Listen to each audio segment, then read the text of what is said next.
வணக்கம். அதாவது படத்தில் எல்லாம் சொல்லுவாங்க இல்லையா, நான் போலீஸில் பொறுக்கி அப்படின்னு.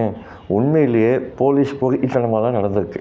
சென்னை கோடம்பாக்கத்தில் ஒரு சின்ன பையனுக்கு மது ஊற்றி கொடுத்து 3 போலீஸ்காரங்க பாலியல் ரீதியான துன்புறுத்தலை நிகழ்த்தியிருக்காங்க. அதில் வேலப்பன் அப்படிங்கிற தலைமை நீதிபதியை மட்டும் போக்சோ ஆக்டில் கைது செஞ்சு ஜெயிலில் அடைச்சிட்டாங்க. மீதி 2 பேருக்கு மேலே விசாரணை போயிட்டுருக்கு.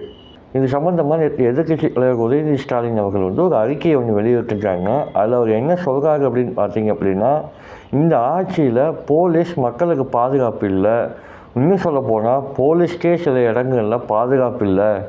அது மட்டும் இல்லாமல் இந்த அரசு ஆட்சியை தக்க வைக்கிறதுக்காக வேலையை மட்டுமே செஞ்சுக்கிட்டு இருக்கு, மக்கள் நலன் சம்மந்தமாக எந்த வேலையுமே செய்யவே இல்லை அப்படிங்கிற மாதிரி ஒரு குற்றச்சாட்டை வச்சுருக்காரு. அது உண்மைதான். தயவுசெய்து இந்த வீடியோ கீழே அவங்க அனுபவம் இல்லை, கொஞ்ச நாள் வெயிட் பண்ணுங்கள் அப்படின்னு கமெண்ட்லாம் போடாதீங்க. ஏன் நான் சொல்கிறேன் அப்படின்னா, இந்த அரசு, இந்த தாவேகா கட்சி சோஷியல் இன்ஜினியரிங் படி எந்த தொகுதியில் எந்த வேட்பாளரை நிறுத்தினா நம்ம ஜெயிக்கலாம் அப்படிங்கிற சோஷியல் இன்ஜினியரிங்லாம் கரெக்டாக பண்ண தெரியுது. ஒரு கட்சியை உடைச்சி அந்த கட்சியை மொத்தமாக தன்னோட வாய்க்குள்ளே போக்குறதுக்கான வேலையை பார்க்க தெரியுது. இதெல்லாம் தெரிஞ்ச உங்களுக்கு அட்மினிஸ்ட்ரேஷன் ஒழுங்காக நடக்க தெரியாதா?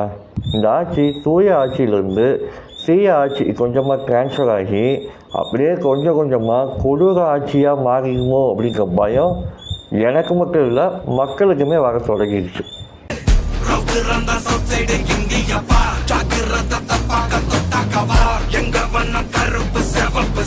எங்க கதை அகர முதல தொட்டு தாடி கிளம்ப பிளட்